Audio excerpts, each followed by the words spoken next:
घने जंगलों के बीच एक बहुत ही सुंदर घाटी थी, जहाँ एक मनमोहक झरना बह रहा था। झरने के किनारे एक विचित्र प्रकार का पुष्प खड़ा था, जो थोड़ा मुरझाया हुआ था। कुछ देर बाद एक सुंदर लड़की थके कदमों से वहां आई और उस पुष्प के पास खड़ी हो गई। ये क्या? ये पुष्प तो मुरझा रहा है। तभी पुष्प के अंदर से एक आवाज सुनाई दी। इससे पहले कि मैं पूरी तरह से मुरझा जाऊं, मेरी देखभाल करो, अन्यथा मैं अपनी डाली से टूट कर गिर गया तो तुम भी गिर जाओगे, मतलब तुम मर जाओगे। तुम्हारी आत्मा मुझसे जुड़ी हुई है। ये सुनकर लड़की की आंखों से आंसू बहने लगे। अगले ही पल उसके आंसू की एक बूंद पुष्प पर गिर गई। जैसे ही आंसू पुष्प पर गिरा, वो फिर से खिल उठा। लड़की ने आकाश की ओर देखा। पता नहीं कब तक मुझे ऐसे ही जीना पड़ेगा। इतना कहकर वो लड़की धीरे धीरे वहाँ से चली गई और जंगल की गहराइयों में गुम हो गई। आखिर कौन थी वो लड़की? क्या रहस्य था उस पुष्प का और क्यों उसकी आत्मा उस पुष्प से जुड़ी हुई थी? अर्जुन अपनी माँ कौशल्या को लेकर गांव की एक बूढ़ी वैद्य के पास बैठा था। वैद्य गंभीर अवस्था में अर्जुन की ओर देख रही थी। मैं तुमसे कह चुकी हूँ अर्जुन, तुम अपनी माँ को कहीं भी ले जाओ। इसका इलाज कोई नहीं कर सकता। बीमारी इनके शरीर में घर कर गई है। इनका बचना असंभव है। ये सुनकर अर्जुन की आंखों में आंसू आ गए। ऐसा मत कहिए, ऐसा मत कहिए। अरे इस संसार में मेरी माँ के अलावा कौन है? कोई नहीं है, कोई नहीं है। अरे मैं कितना भागा जिसने मुझे पाल पोस कर बड़ा किया, आज मैं उसी का इलाज नहीं करा पा रहा। ये तुम्हारे हाथ में नहीं है अर्जुन, ये किस्मत का खेल है। अर्जुन क्रोधित हो गया। अरे क्या खाक किस्मत है ये मेरी। अरे मैं ऐसी किस्मत नहीं चाहता। मैं अपनी किस्मत को बदल दूंगा। मैं अपनी माँ को अपनी आंखों के सामने ऐसे मरते हुए नहीं देख सकता। अरे कोई तो उपाय होगा ना, कुछ तो होगा इस दुनिया में। इतनी बड़ी दुनिया है, कोई तो जड़ी बूटी होगी ना, कुछ तो होगा। वैद्य ने अर्जुन की ओर गहरी नजर से देखा। एक उपाय है, अगर कर पाओगे। चाहे संसार का कितना भी कठिन उपाय क्यों ना हो, मैं अपनी माँ को बचाने के लिए हर कोशिश करूंगा। बताइए, बताइए आप तो। तो ध्यान से सुनो। इन जंगलों के पार एक नीली घाटी है। वो घाटी बहुत रहस्यमयी है। उस घाटी के झरने के किनारे एक पुष्प लगता है, जिसे संजीवनी पुष्प कहते हैं। अगर उस पुष्प को किसी बीमार व्यक्ति को खिलाया जाए तो वो रोग मुक्त हो सकता है। लेकिन आज तक कोई उसे तोड़कर वापस नहीं आ पाया। जो भी उसे तोड़ने जाता है श्रापित हो जाता है। ये सुनकर अर्जुन उठ खड़ा हुआ। मैं चाहे वापस आऊं या ना आऊं, लेकिन मैं उस पुष्प को लेकर जरूर आऊंगा। अब तुमने फैसला कर ही लिया है तो याद रखना, वहाँ तुम्हें कोई दूसरा पुष्प नहीं मिलेगा। सिर्फ एक ही पुष्प होगा, वही संजीवनी पुष्प। अर्जुन अपनी माँ को लेकर झोपड़ी से बाहर निकला। तभी उसकी नजर बिरजू पर पड़ी, जो गांव के जमींदार का नौकर था। मैं तो बस बूढ़ी अम्मा से मिलने के लिए आया था। कैसी है वो? अब ठीक तो है ना? अर्जुन कुछ नहीं बोला और अपनी माँ को लेकर घर चला गया। बिरजू दौड़ता हुआ हवेली पहुंचा और जमींदार को सारी बात बता दी।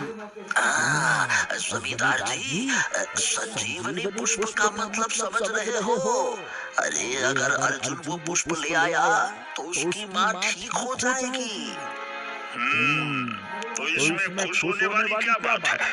अरे आप समझ नहीं रहे हैं। देखिए मालिक, कहते हैं उस पुष्प पर कुछ मंत्रों का जाप करके उसे खाया जाए ना तो मनुष्य अमर हो सकता है, और अगर उसे किसी बीमार को खिलाया जाए तो वो रोग मुक्त हो जाता है। और आप तो जानते हैं राजा विक्रम का इकलौता पुत्र राजकुमार आदित्य बीमार है। सारे वैद्य हार मान चुके हैं। ये सुनकर जमींदार की आंखों में लालच चमक उठा। समझ गया। अगर हम पुष्प राजा विक्रम को दे दें तो वो हमें मुम्मा की कीमत देगा। बिल्कुल सही पकड़े हैं। अब जाकर आपकी बुद्धि में कुछ घुसा है। लेकिन ये बता, ये अर्जुन वो पुष्प ला पाएगा? इस गांव का हर व्यक्ति जानता है, जब अर्जुन ठान लेता है तो करके ही रहता है, यानी वो जरूर सफल होगा। तो चिंता मत करो, मैं कल ही अर्जुन से एक सौदा करूंगा जिसे वो मना नहीं कर पाएगा।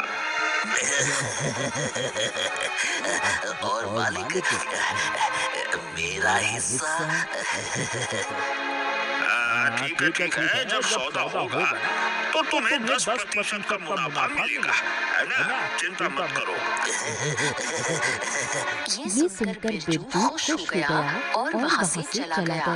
कुछ देर बाद जमींदार के कक्ष में उसकी पुत्री काम्या आ गई। पिताजी, मैं आपकी और बिरजू की सारी बातचीत सुन चुकी हूँ।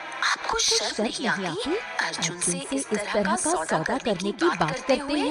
अर्जुन की माँ बीमार है, वो अपनी माँ के लिए जोखिम उठा रहा है और आप उस पुष्प का सौदा करने की सोच रहे हैं जिसे वो खतरों को पार करके लेकर आएगा। ये सुनकर जमींदार क्रोधित हो गया। काम्या, अरे मैंने तुमसे कितनी बार कहा है कि मेरे मामलों में दखल मत दिया करो। दिमाग खराब कर दिया। काश मेरा कोई पुत्र होता तो मेरा पक्ष लेता कम से कम, लेकिन तुम तो बिल्कुल अपने माँ पर गई हो। ये सुनकर काम्या क्रोधित हो गई। पिताजी, ये मेरी माँ के किए हुए भलाई के कामों का ही परिणाम है कि आप आज तक स्वस्थ खड़े हैं। नहीं तो आपने गांव वालों पर इतने अत्याचार किए हैं कि उनकी बददुआएं आपको अब तक चिता पर लेटा चुकी होती। ये सुनकर जमींदार आग बबूला हो गया। अरे बस कर, बस दफा हो जा मेरी आंखों के सामने से। इससे पहले कि मैं कुछ कर बैठूं, निकल यहाँ से, निकल। काम्या गुस्से में पैर पटकते हुए वहाँ से चली गई। दरअसल जमींदार की पुत्री काम्या का स्वभाव अपने पिता से बिल्कुल अलग था।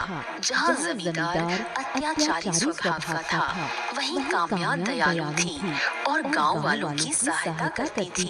अगले दिन अर्जुन नील घाटी में जाने की तैयारी कर रहा था। तभी उसकी माँ सावित्री कमजोर आवाज में उससे बोली, बेटा देख, मेरे जीवन के कितने दिन शेष रह गए हैं। अगर मैं स्वस्थ हो भी जाऊं तो कितने वर्षों तक जीवित रहूंगी। मेरे लिए इतना बड़ा खतरा मत मोल ले। तू नील घाटी की तरफ मत जा, वो बहुत ही भयानक घाटी है। ये सुनकर अर्जुन की आंखों में आंसू आ गए। माँ, मेरी जिंदगी तो तेरी ही दी हुई है ना। अगर ये तुझ पर कुर्बान भी हो गई तो मुझे कोई फर्क नहीं पड़ेगा। मैं तुझे बीमारी की हालत में तड़प तड़प कर मरते हुए नहीं देख सकता। मुझे जाने दे माँ, तू अच्छी तरह से जानती है कि मैं ऐसे तुझे बीमार देखते हुए यहाँ बैठ के नहीं रह पाऊंगा। मैं समझना माँ। इतना कहकर अर्जुन घर से बाहर निकल गया।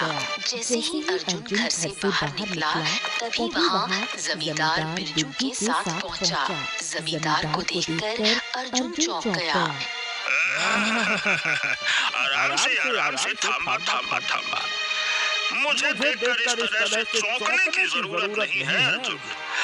देखो भाई, मैं तुमसे अपना कर्ज मांगने नहीं आया हूँ। हाँ, हैरान परेशान मत हो। वैसे भी तुम अपनी माँ के इलाज के लिए अपना घर और खेत गिरवी रख चुके हो, जो कि मेरे पास है। देखो भाई, मैं तुम्हारे साथ एक सौदा करने आया हूँ। कैसा सौदा? सौदा तुम्हारे फायदे का है। देखो भाई, अगर तुमने इस सौदे के लिए हाँ कर दिया तो तुम्हारा सारा कर्ज माफ हो जाएगा। और तुम्हें बहुत सारा धन भी मिलेगा। अरे पहेलियां मत बुझाओ जमींदार, मुझे जल्दी है, साफ साफ बताओ कहना क्या चाहते हो, मुद्दे की बात करो। देखो अर्जुन, तुम संजीवनी पुष्प लेने के लिए नीली घाटी जा रहे हो और मुझे विश्वास है कि तुम उसे लेकर आओगे। तुम्हारी माँ तो बेटा हो चुकी है बूढ़ी। अरे मन की आज नहीं तो कल वो मर ही जाएगी ना। अरे भाई यही सत्य है। अगर तुम वो पुष्प राजा विक्रम को दे दो तो तुम्हें बहुत बड़ा फायदा मिलेगा, लाभ होगा लाभ। राजा विक्रम का इकलौता पुत्र राजकुमार आदित्य बीमार है। हम राजा विक्रम से आधा राज्य मांग सकते हैं। फिर हमारा राज चलेगा। क्या कहते हो? ये सुनकर अर्जुन क्रोधित हो गया। अरे बंद करो अपनी बकवास और जाओ यहाँ से। मुझे कोई धन का लालच वालच नहीं है। इस दुनिया में मेरे लिए सबसे कीमती कोई चीज है तो वो है मेरी माँ। कोई धन, कोई राज और कोई राजा नहीं। और रहा सवाल मेरे घर और खेत के गिरवी होने का ना, अरे ले लेना तो मुझे कोई फर्क नहीं पड़ता। मैं बस अपनी माँ को स्वस्थ देखना चाहता हूँ, उनके चेहरे पे मुस्कान देखना चाहता हूँ। इतना कहकर अर्जुन वहाँ से चला गया। अर्जुन के जाने के बाद बिरजू क्रोधित हो गया। मालिक, ये तो आपको अपमानित करके चला गया। चिंता मत करो, जाने दो उसे, जाने दो। अरे पुष्प तोड़कर गांव ही तो वापस आएगा। तब देखता हूँ अपनी माँ को कैसे खिलाता है पुष्प। मैं वो पुष्प उससे छीन लूंगा। लेकिन बिरजू, उससे पहले हमें राजमहल जाकर राजा विक्रम से सौदा करना होगा। ये कही आपने पते की बात। चलिए मालिक, राजमहल चलते हैं। चलिए। इतना कहकर जमींदार और बिरजू राजमहल की ओर चल पड़े। इधर राजा विक्रम अपने महल के एक कक्ष में दीवार पर लगी एक सुंदर स्त्री की तस्वीर को देख रहा था। उसकी आंखों में आंसू थे। सौम्या, तुम भी हमें छोड़ चली गई और अब मेरा बेटा भी हमें छोड़कर जा रहा है।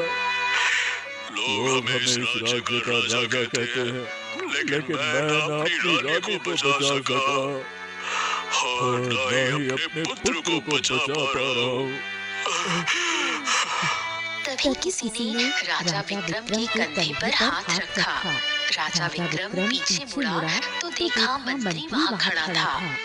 शांति शांति शांति, धैर्य रखिए महाराज, धैर्य रखिए। समय के साथ सब कुछ ठीक हो जाएगा। अरे क्या ठीक हो जाएगा मंत्री जी?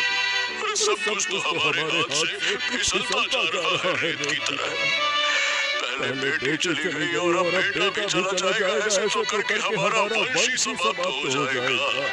क्या बचेगा हमारे पास?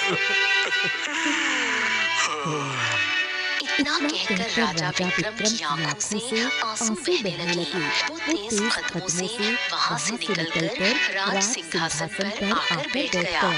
कुछ देर बाद मंत्री राज सिंहासन के पास आया।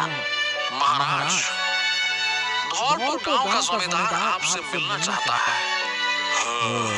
लेकिन हम किसी से नहीं मिलना चाहते, मना कर दो। मैंने भी यही कहा महाराज, लेकिन उसका दावा है कि वो आपके पुत्र राजकुमार आदित्य को ठीक करने की जड़ी बूटी ला सकता है। ये सुनकर राजा विक्रम चौंक गया। अरे तो फिर देर किस बात की? उसे तुरंत हमारे पास लेकर आओ, तत्काल, जल्दी करो। कुछ ही देर में जमींदार और उसका नौकर बिरजू राज सिंहासन के सामने खड़े थे। क्या तुम मेरे पुत्र को ठीक करने की जड़ी बूटी ला सकते हो? क्योंकि राजवैद्य तो कह चुके हैं कि हमारे पुत्र को कोई भी जड़ी बूटी ठीक नहीं कर सकती। प्रणाम महाराज। महाराज, जिसे कोई जड़ी बूटी ठीक नहीं कर सकती, उसे नील घाटी में खिला हुआ पुष्प ठीक कर सकता है।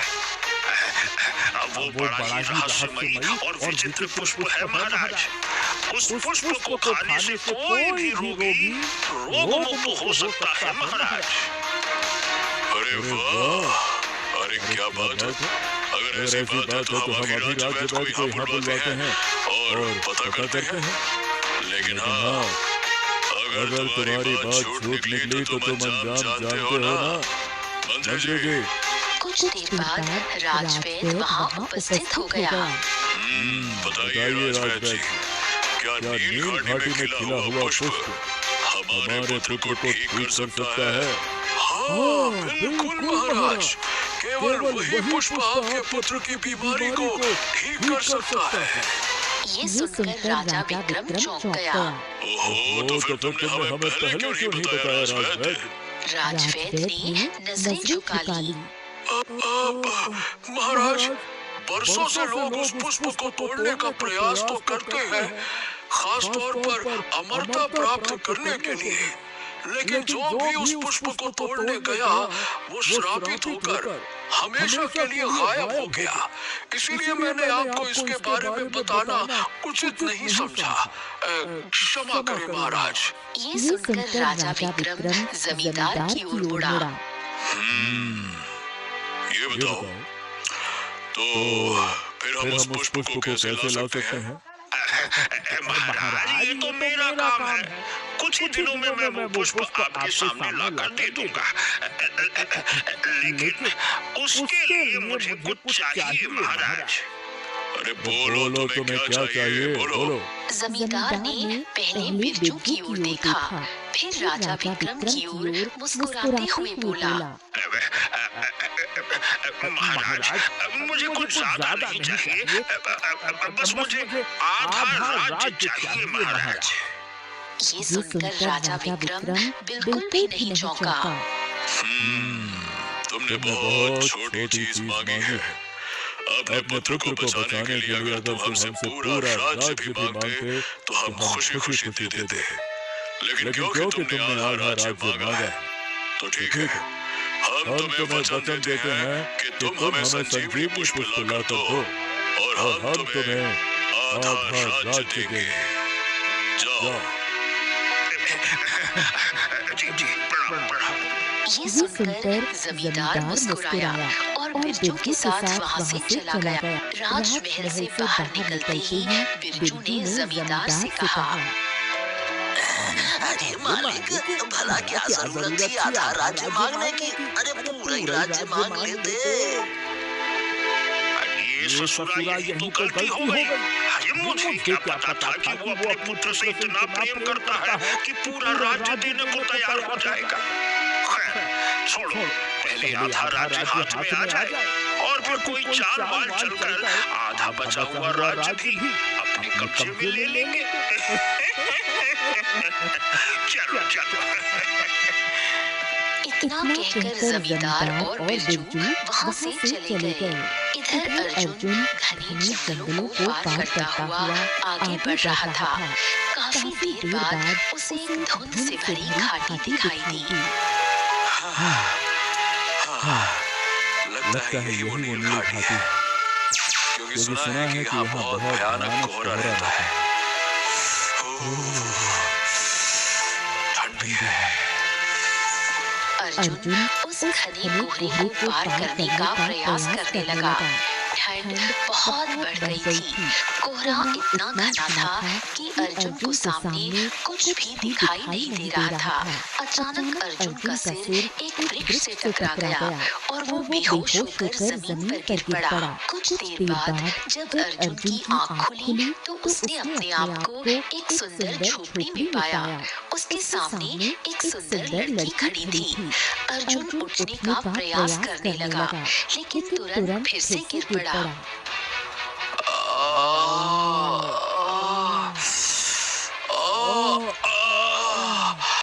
उठो मत, तुम वृक्ष से टकराए थे। तुम्हारे शरीर में गहरी चोट लगी है। अभी तुम्हारे घाव ताजे हैं। इन्हें भरने में समय लगेगा। मुझे किसी भी हालत में उठना होगा। मैं यहाँ ऐसे आराम नहीं कर सकता। मूर्खों जैसी बातें मत करो। अगर तुम उठे तो फिर से गिर जाओगे। हो सकता है अगली बार तुम 3 दिन बाद नहीं बल्कि 10 दिन बाद होश में आओ। ये सुनकर अर्जुन चौंक गया। क्या? मुझे यहाँ आए हुए 3 दिन हो गए हैं। क्या बात कर रही हो? हाँ, तुम 3 दिन बाद होश में आए हो। ये सुनकर अर्जुन की आंखों से आंसू बहने लगे। लड़की अर्जुन के आंसुओं को देखती रही, लेकिन अपने काम में लगी रही, जैसे उसे कोई फर्क ही न पड़ा हो। कुछ देर बाद अर्जुन ने अपने आंसू पोंछे।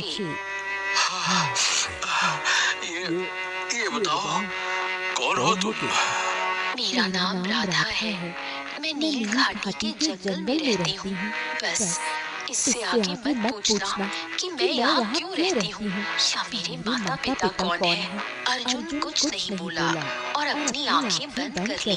उस दिन के बाद से राधा ने अर्जुन की सेवा करना शुरू कर दिया। समय यूं ही बीतता रहा। कुछ दिनों बाद अर्जुन उठकर खड़े होने के काबिल हो गया। वो लड़खड़ाता हुआ आगे बढ़ने लगा। तभी राधा वहाँ आई और उसने अर्जुन का हाथ थाम लिया। आओ, मैं तुम्हें बाहर ले चलती हूँ। मैं जानती हूँ कि इतने दिनों तक झोपड़ी में रहते रहते तुम ऊब गए होंगे। तुम्हें ताज़ी और स्वच्छ हवा की आवश्यकता है। राधा अर्जुन को सहारा देकर झोपड़ी के बाहर ले आई। झोपड़ी के बाहर सुंदर जंगल देखकर अर्जुन के मन में ताजगी भर गई। कितने दिनों बाद मैं जंगल की ठंडी और स्वच्छ हवा महसूस कर रहा हूँ। वाह, बड़ा अच्छा लग रहा है। ये हवा तुम्हारे लिए बहुत जरूरी है। अब तुम कुछ ही दिनों में पूरी तरह स्वस्थ हो जाओगे, लेकिन अभी तुम्हारा ज्यादा देर खड़ा रहना ठीक नहीं है। आओ। राधा अर्जुन को सहारा देकर फिर से झोपड़ी के अंदर ले आई और उसे लिटा दिया। उसने कुछ फल अर्जुन के सामने रख दिए। फल देखकर अर्जुन चौंक गया। अरे, काफी दिनों से बस ये फल खाते खाते अब मैं थक चुका हूँ। मैं जानती हूँ, लेकिन यही फल तुम्हारे शरीर को जल्दी स्वस्थ करेंगे। अगर तुम्हें ये फल अच्छे नहीं लगते तो मैं जंगल से दूसरे फल तोड़ कर ले आती हूँ। अर्जुन फल खाने लगा। कुछ देर बाद राधा जंगल से दूसरे फल तोड़ कर ले आई। कुछ दिन बाद अर्जुन पूरी तरह स्वस्थ हो गया। हाँ, पता है राधा, सही बताऊं, अगर तुम नहीं होती तो पता नहीं मेरा क्या होता। तुम्हारी वजह से मुझे एक नया जीवन मिला है। अच्छा, ये बताओ, तुम नील घाटी के जंगलों में क्या करने आए हो? यहाँ तो कोई मनुष्य डर के कारण नहीं आता। अर्जुन ने पूरी घटना राधा को बता दी। तो बस मैं यहाँ पे संजीवनी पुष्प लेने आया हूँ राधा। उस पुष्प को खाने से मेरी माँ को नया जीवन मिल सकता है। ये सुनकर राधा चौंक गई और गहरी सोच में डूब गई। मतलब उस पुष्प को खाने से तुम्हारी माँ को नया जीवन मिल सकता है? हाँ। तुम्हें पता है वो पुष्प कहाँ है? ये सुनकर अर्जुन प्रसन्न हो गया। क्या तुम्हें पता है? तो चलो ना, मुझे तुरंत उस स्थान पर ले चलो। कहाँ है वो पुष्प? राधा अर्जुन को झरने के पास ले गई और पुष्प की ओर इशारा किया। यही वो पुष्प है, तोड़ लो इसे। अर्जुन दौड़ता हुआ पुष्प के पास गया। जैसे ही वो पुष्प तोड़ने लगा, तभी पुष्प के अंदर से आवाज आई। पुष्प को तोड़ने से पहले एक सच्चाई जान लो। जो लड़की तुम्हें यहाँ तक लेकर आई है, उसकी आत्मा इसी पुष्प से जुड़ी हुई है। अगर तुम मुझे तोड़ोगे तो वो मर जाएगी। ये सुनकर अर्जुन क्रोधित हो गया। अब तुम निर्णय करो, क्या तुम अपनी माँ को नया जीवन देना चाहते हो या इस लड़की को नुकसान नहीं पहुँचाना चाहते? अर्जुन की आंखों से आंसू बहने लगे। हे भगवान, मैं ये कैसे उलझन में फंस गया? जिस लड़की ने मेरी जान बचाई, अगर मैं ये पुष्प तोड़ दूंगा तो मर जाएगी। और उधर मेरी माँ। हे भगवान, मैं क्या करूं मैं? तभी राधा दृढ़ स्वर में बोली, पुष्प को तोड़ दो। अगर मेरे मरने से किसी को जीवन मिलता है तो मैं अपने आप को भाग्यशाली समझूंगी। अर्जुन रोने लगा। नहीं राधा, मैं ये पुष्प ऐसे नहीं तोड़ सकता। तुम्हें तुम्हारी माँ की कसम, तोड़ दो ये पुष्प। माँ की कसम के आगे अर्जुन मजबूर हो गया। उसने रोते हुए पुष्प तोड़ लिया। अगले ही पल राधा लड़खड़ाकर नीचे गिर गई और रंगीन प्रकाश के साथ गायब हो गई। ये देखकर अर्जुन चौंक गया। हे भगवान, ये राधा कहाँ चली गई? राधा। अर्जुन पुष्प लेकर अपने गांव की ओर चल पड़ा। लेकिन जैसे ही वो गांव की सीमा तक पहुंचा, तभी एक वृक्ष के पीछे से जमींदार बिरजू और कुछ लोग सामने आ गए। आइए आइए आइए, आप ही का तो इंतजार था। मुझे पता था कि तुम ये पुष्प लेकर जरूर आओगे। इतना कहकर जमींदार ने अर्जुन को धक्का दे दिया। अर्जुन का सिर वृक्ष से टकराया और वो बेहोश होकर गिर पड़ा। लाइए मुझे। चलो बिरजू, अब हम राजा बनेंगे। आधे राज्य के। चलो। जमींदार और बिरजू वहाँ से चले गए। कुछ देर बाद जमींदार और बिरजू राजमहल में राजा विक्रम के सामने खड़े थे। महाराज की जय हो, जय हो। ये लीजिए महाराज वो पुष्प, इसे खाकर आपका पुत्र बिल्कुल ठीक हो सकता है। लीजिए। राजा विक्रम ने पुष्प अपने हाथ में ले लिया। तो अब आपके वचन के अनुसार मुझे आधा राज्य दे दीजिए महाराज। इतनी जल्दी क्या है? पहले मैं इसका उपयोग करके देख तो लूं कि हमारा पुत्र स्वस्थ होता है या फिर नहीं। इतना कहकर राजा विक्रम ने राजवैद्य को बुलाया। राजवैद्य ने पुष्प को ध्यान से देखा। हाँ महाराज, हाँ यही वो पुष्प है, यही है। लेकिन अगले ही पल पुष्प मुरझाने लगा। ये देखकर राजवैद्य चौंक गया। क्या हुआ राजवैद्य? महाराज, अब ये पुष्प आपके पुत्र को जीवन दान नहीं दे सकता। क्या? लेकिन क्यों? क्योंकि महाराज ये अपने असली उत्तराधिकारी से अलग कर दिया गया है। मतलब सीधा अर्थ ये है कि इस जमींदार ने इसे स्वयं नहीं तोड़ा, बल्कि जिसने इसे तोड़ा था ये उससे छीन कर लेकर आया है। ये सुनकर राजा विक्रम क्रोधित हो गया और सीधे जमींदार की ओर बढ़ा।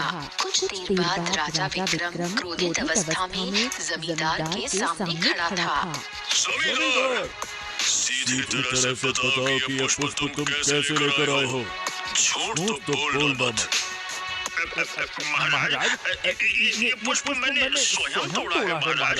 मैंने अपने इन्हीं हाथों से तोड़ा है या छीना है इन हाथों से? जब तुम इसे लाए थे तो ये सही था, लेकिन अचानक से ये मुरझा गया है। इसका अर्थ साफ है कि तुम इसे किसी से छीन कर लाए हो। आखिरी बार पूछ रहा हूँ, अगर झूठ बोलने का प्रयास किया तो अभी इसी समय तुम्हें मृत्यु दंड दे दूंगा। ये सुनकर जमींदार डर गया। मुझे क्षमा कर दीजिए महाराज। मैं ये पुष्प छीन कर लाया हूँ, अर्जुन से छीन कर लाया हूँ। माफ कर दीजिए महाराज, माफ कर दीजिए। ये सुनकर राजा विक्रम चौंक गया। कौन अर्जुन? महाराज, अर्जुन इस पुष्प को अपनी माँ की बीमारी ठीक करने के लिए तोड़ कर ला रहा था। मैंने रास्ते में उससे ये पुष्प छीन लिया। मैंने सोचा कि आपको। इतना कहकर जमींदार ने पूरी घटना राजा विक्रम को बता दी। राजा विक्रम क्रोधित हो उठा।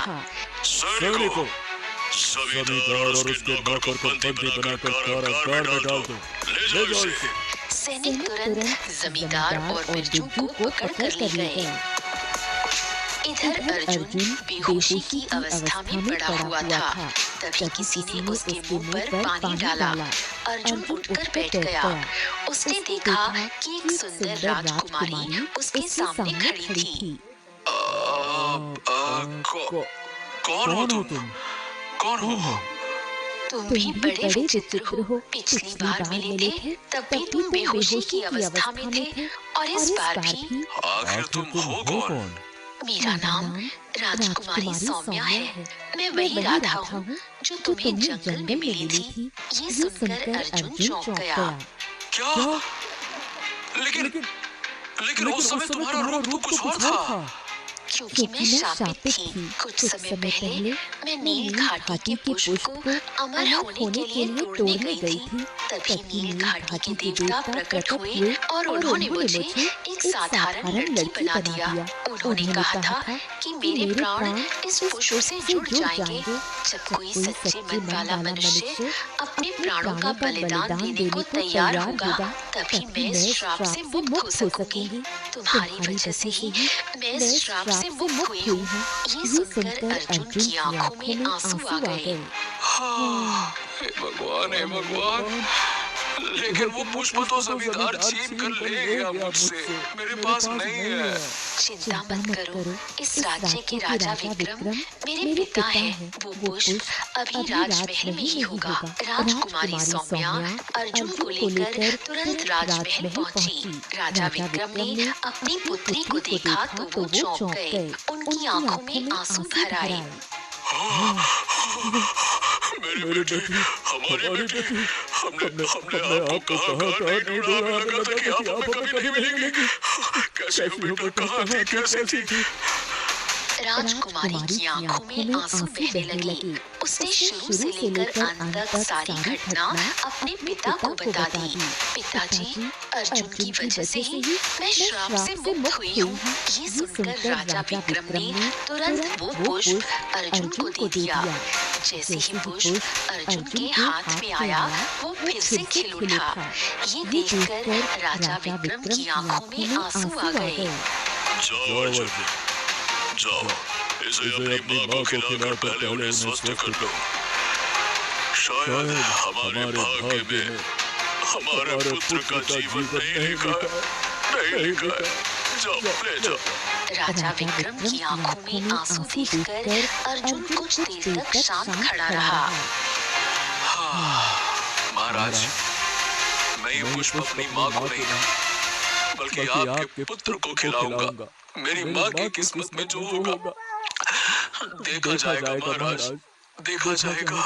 ये सुनकर राजा विक्रम चौंक गया। अगले पल उस पुष्प से रंग बिरंगी किरणें निकलने लगी। देखते ही देखते नील घाटी के देवता वहाँ प्रकट हो गए। पिताजी, यही नील घाटी के देवता हैं। अर्जुन, वो पुष्प मुझे दे दो। अर्जुन ने वो पुष्प देवता को दे दिया। तुम्हारे अंदर सच में बलिदान देने की क्षमता है अर्जुन। मैं तुम्हारे सच्चे मन से बहुत प्रसन्न हूँ। अब तुम्हारी माता भी स्वस्थ हो चुकी है और राजकुमार आदित्य भी स्वस्थ हो चुका है। इतना कहकर नील घाटी के देवता अदृश्य हो गए। तभी दौड़ता हुआ राजकुमार आदित्य वहाँ आ गया। पिताजी, पिताजी देखिए, मैं ठीक हो गया हूँ पिताजी। ये सुनकर अर्जुन की आंखों में आंसू आ गए। इसका मतलब मेरी माँ भी ठीक हो गई होगी। कुछ देर बाद अर्जुन अपने घर पहुंचा। उसने देखा कि उसकी माँ स्वस्थ खड़ी थी। तभी वहाँ राजा विक्रम अपनी पुत्री राजकुमारी और राजकुमार आदित्य के साथ पहुँचे। अर्जुन, अब तुम्हारी जगह इस गांव में नहीं, बल्कि महल में। मैं अपनी पुत्री का विवाह तुमसे करूंगा और आज से तुम और तुम्हारी माँ महल में रहेंगे। ये सुनकर अर्जुन प्रसन्न हो गया। कुछ ही दिनों बाद अर्जुन और राजकुमारी का विवाह धूमधाम से संपन्न हुआ। नील घाटी का वो रहस्यमय पुष्प केवल जीवन देने वाला पुष्प नहीं था, वो सच्चे प्रेम, त्याग और विश्वास की परीक्षा लेने वाला वरदान था। जिसने स्वार्थ छोड़ा उसे जीवन मिला और जिसने बलिदान चुना उसे सच्चा सुख मिला। तो दोस्तों कहानी कैसी लगी कमेंट बॉक्स में जरूर बताइए। चैनल को जरूर सब्सक्राइब कीजिए।